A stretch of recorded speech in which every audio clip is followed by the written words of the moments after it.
This mower's come a long way since the day we brought it home, and we'll take you through some of those fine tunings today. But first, let's get cutting like it's 1945.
Last year, our sickle mower worked pretty well, except for one big problem. Clogs! Clogs. So this is the field that we're most excited about cutting. It's luscious, thick grass, although you'll notice that it is a little bit short, and we've been a little concerned about that. The thing is, it's not actually that short. This is one piece pulled out, and instead of the 2 feet that it is, looks like here, it's actually 4 or 5 feet tall. So what's the problem? Well, if we look at this, we can pull the hay back or the grass back, and you'll see that there's another layer below it, and below that there's another layer, and it's all just laid over on its side. Unfortunately, the rock guards just ride up over that matted grass, and it doesn't cut anything at all, so we get clogs about every 5 feet. So what we've been having to do is take our pitchforks, go through the whole field, and pull this up before we're able to cut anything. It's taking a long time and not our favorite field to cut this time. It's finally done. It took like 3 hours to get a stupid half-acre cut. But it's cut. You know, that whole job would have gone a lot easier if they just made some like rotating pitchfork for the front. Oh yeah, something like that.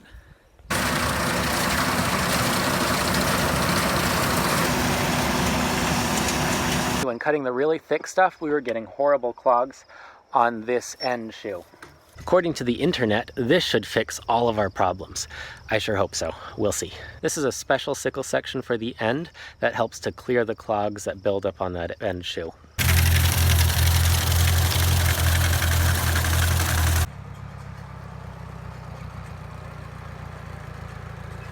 All right, maybe 2 problems, because I was the second problem since I got impatient, and when I was trying to get this piece back in, I decided hitting it really hard with a big hammer was a good idea, and it wasn't.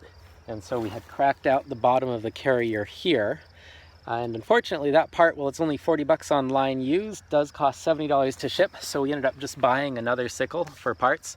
It's in really rough shape, but we were able to replace the yoke. And all of this hardware, which on ours was just a welded assortment of bodged together pieces, turns out it lifts way better now. Then we were also able to get one of these diverters to help with clogs on the inner shoe. We didn't get those very often, but occasionally. There are a few things we try to do to get this all to come out right. This little book has been a huge friend to help us make sure that we're on the right track. Spring tension so the shoe isn't dragging. Clutch tension, lift adjustments here, and here, and here. There's also the lead. That's how much farther forward the outer edge is from the inner shoe. And lots of grease. David, do you want to do the greasing? No! This sickle came with the unique John Deere 2-point attachment, and we had to make it fit our drawbar. Version 1 of the hitch failed, so version 2 is a little beefier. This is a pipe with a pipe welded around it, and that has some brackets that go all the way through the inner pipe and are welded in firmly. This has held up for 2 years all right. And I've spent more hours than I'd care to admit adjusting all these individual teeth. First of all, we've got to get the register right, which means that at the end of the stroke, these teeth are perfectly centered within the rock guards. Secondly, we want to make sure that the sickle sections lay down as closely as they can to the ledger plates. While the manual recommends bending the rock guards with a large pipe, I've found this impossible to do. They are tough little things. So instead, I'm following the previous owner's workaround and adding a little shim to the back. Don't forget to snug your hold downs. Unfortunately, my ledgers are all dull, but they are pricier to replace, so we've been replacing the teeth and trying to get everything else tuned up. Depending on the kind of crop we're cutting in and whether we need to dig down below, we can adjust the angle of these rock guards with this lever. We did replace all the rivets with these special Allen bolts, so replacing a section is just a matter of dropping out the guard and accessing the 2 bolts to replace this one tooth. That's about it for the sickle mower. If you've got questions, feel free to leave those below or any comments with your experiences. Check out our channel to see some more of Hey Charlie and Hey Loader movies.